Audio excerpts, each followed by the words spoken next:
बहुत से बच्चे सवाल कर रहे थे कि तुक्का लगाना चाहिए या नहीं। तो उनके जवाब के लिए मैंने सोचा कि क्यों ना मुकम्मल एक वीडियो ही बना दी जाए और उसमें तुक्का अगर लगाना है या नहीं लगाना वो बता दिया जाए, और अगर लगाना है तो किस तरह लगाना है।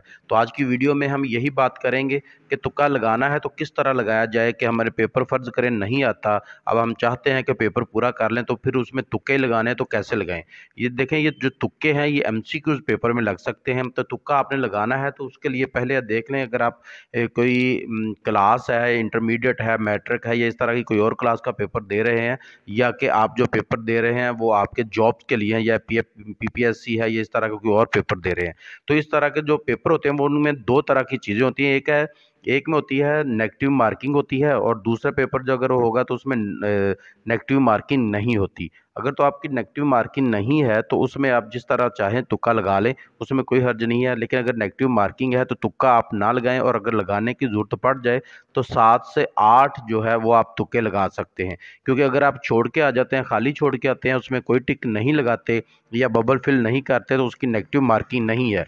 लेकिन अगर आपने टिक कर दिया या बबल फिल करना है, बबल फिल कर दिया तो और आपका गलत हो गया तो उसमें नेगेटिव मार्किंग होगी। तो इसलिए आप अगर लगानी है तो 7 से 8 तुक्के लगाएं। अब हम बात करते हैं असल की कि तुक्का लगाना है तो फिर कैसे लगाएं।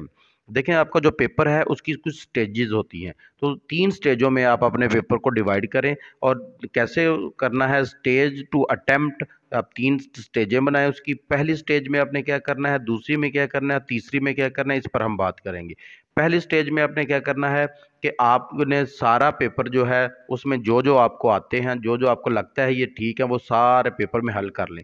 मिसाल के तौर पर अगर 100 एमसीक्यूज है, पहले से लेकर आखिरी एमसीक्यू तक जो आपको 100% आते हैं उन सबको टिक कर लें। और उसके बाद आप देखें कि अब दूसरी, ये आपकी स्टेज 1 होगी। स्टेज 2 में आपने क्या करना है, उसमें आप देखें कि आप जब देखेंगे आपको थोड़ा सा सोचना पड़ेगा। पहले में तो आपने वो किया कि 100% जो आपको करेक्ट थे आपने वो लगा लिया। अब दूसरे में थोड़ा सा सोचना पड़ेगा कि इसमें कौन सा दुरुस्त है और कौन सा गलत है। अब आपने थोड़ा सा सोचना है, लेकिन वो भी आपको पेपर आता होता है तो उसको भी आप जो है ना वो टिक कर दें। पर थोड़ा सा सोचना पड़ेगा, लेकिन आप जो आपने छोड़े होंगे उनमें ही सोचना है तो वो आप सोच के उसको भी टिक कर दें। अब स्टेज 3 पे आपने क्या करना है, यहाँ आपने तुक्का लगाना है। और तुक्का लगाने के लिए साइंटिफिक मेथड जो है वो अगर आप यूज़ करते हैं तो फिर आपके इंशाल्लाह इसमें से बहुत सारे तुक्के ठीक होंगे और पेपर अच्छा हो जाएगा। और नेगेटिव मार्किंग अगर होगी भी तो आपके बहुत सारे नंबर नहीं कटेंगे, बल्कि इसमें आपके नंबरों में इजाफा होगा।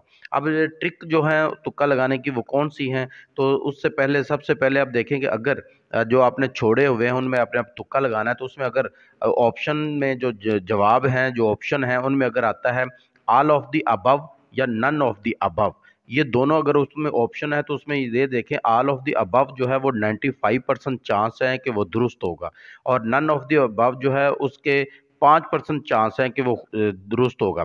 इस तरह के सवाल, अगर 100 नंबर का पेपर है तो इस तरह के जो सवाल आते हैं उसमें 3 से 4 ऑप्शन ऐसे होते हैं जिनमें ऑल ऑफ द अबव लिखा होता है या नन ऑफ द अबव लिखा होता है। इनमें से ऑल ऑफ द अबव जो है वो 95% दुरुस्त हो सकते हैं, और नन ऑफ द अबव जो है वो 5% दुरुस्त हो सकते हैं। इसका मतलब ये होगा नन ऑफ अबव को आप छोड़ दें और ऑल ऑफ द अबव जो है उसको टिक कर लें।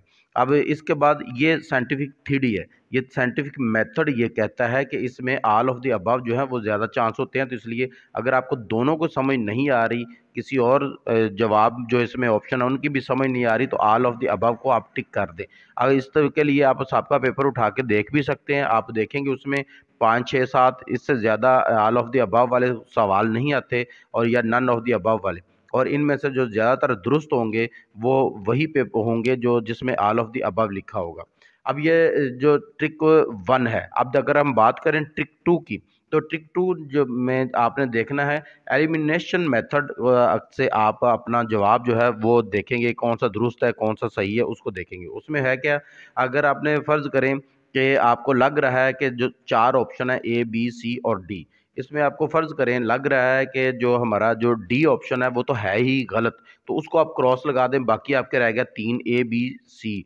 अब इस ए बी सी में आपने अगर देखा तो आपको लग रहा है कि यहाँ जो है बी ऑप्शन जो है वो भी मुझे लगता है कि गलत है, तो उसको भी आप टिक कर दें, यानी कि क्रॉस कर दें। बाकी रह गया ए और सी। अब जितने कम होते जाएंगे उतना आपको ईजी होता जाएगा। पहले आपने 4 में से चूज़ करना था, अब आपने 3 में से चूज़ करना है, और अब जो आखिर में आ गया आपने 2 में से चूज़ करना है, यानी ए है या सी है। अब जब इनको आप गौर से देखेंगे, पढ़ेंगे, और एक दफ़ा फिर क्वेश्चन जो आया होगा उसको अगर आप पढ़ते हैं, तो आपन ए को टिक करना है या सी को करना है, वो आपको उसमें से ऑप्शन मिल जाएगा। अब ट्रिक नंबर 3 क्या है? ट्रिक नंबर 3 ये है कि एक्सट्रीम वैल्यूज़ जो होती हैं वो हमेशा गलत होती हैं। अब एक्सट्रीम वैल्यू कौन सी हैं?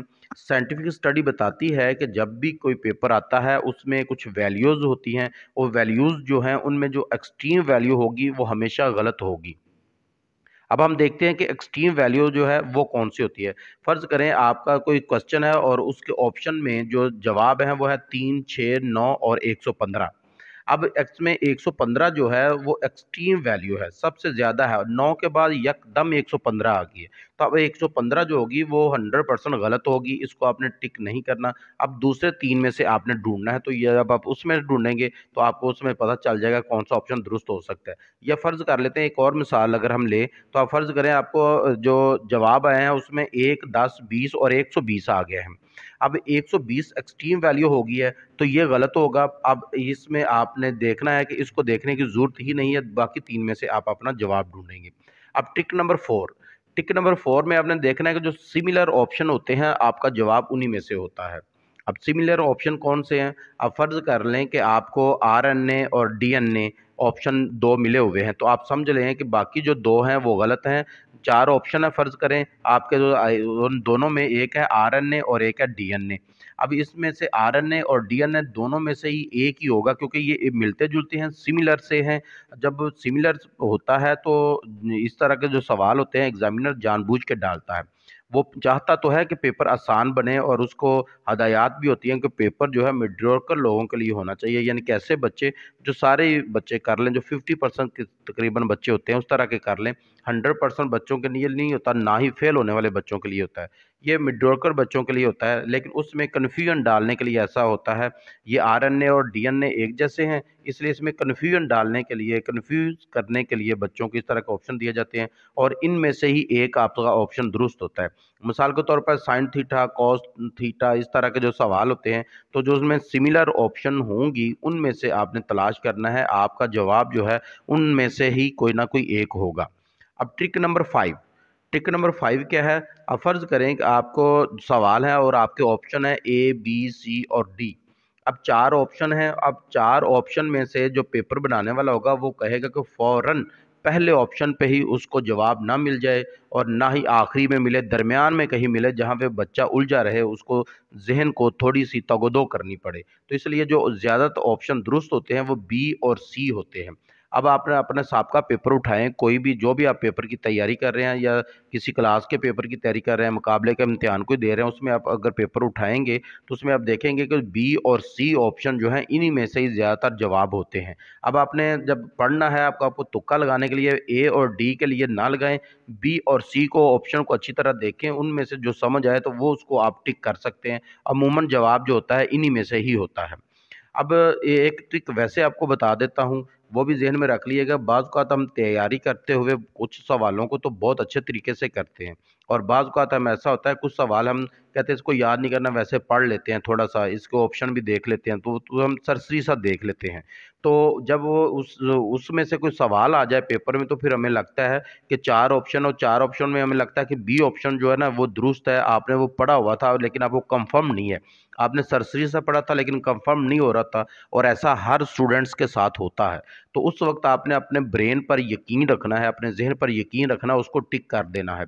और अगर आप दूसरे ऑप्शन देखने बैठ जाएँगे तो फिर आपको कन्फ्यूजन हो सकती है कि ये होगा या वो होगा। लेकिन अगर तुक्का लगाना है तो इस तरह का तुक्का उस वक़्त आप अपने ज़हन पर यकीन रखें, क्योंकि ऐसा बहुत से बच्चों के साथ होता है, और जब हम भी पढ़ा करते तो हमारे साथ भी ऐसा होता था, और वही ऑप्शन जब आके देखते थे दुरुस्त होता था। अब इसके बाद सबसे बड़ी बात ये है कि आप ये जो एमसीक्यूज़ पेपर होते हैं, ये पेपर ज़्यादा मुश्किल होता है लॉन्ग क्वेश्चन या शॉर्ट क्वेश्चन की निस्बत, क्योंकि इसमें आपका या तो आपको नंबर मिलेगा या नहीं मिलेगा। उसमें तो अगर फ़र्ज़ करें लॉन्ग क्वेश्चन है, शॉर्ट क्वेश्चन है, थोड़ी बहुत ही गलती होगी, थोड़ा बहुत आपने बता दिया, तो अगर उस हाफ़ नंबर या उससे भी हाफ़ मिल सकते हैं।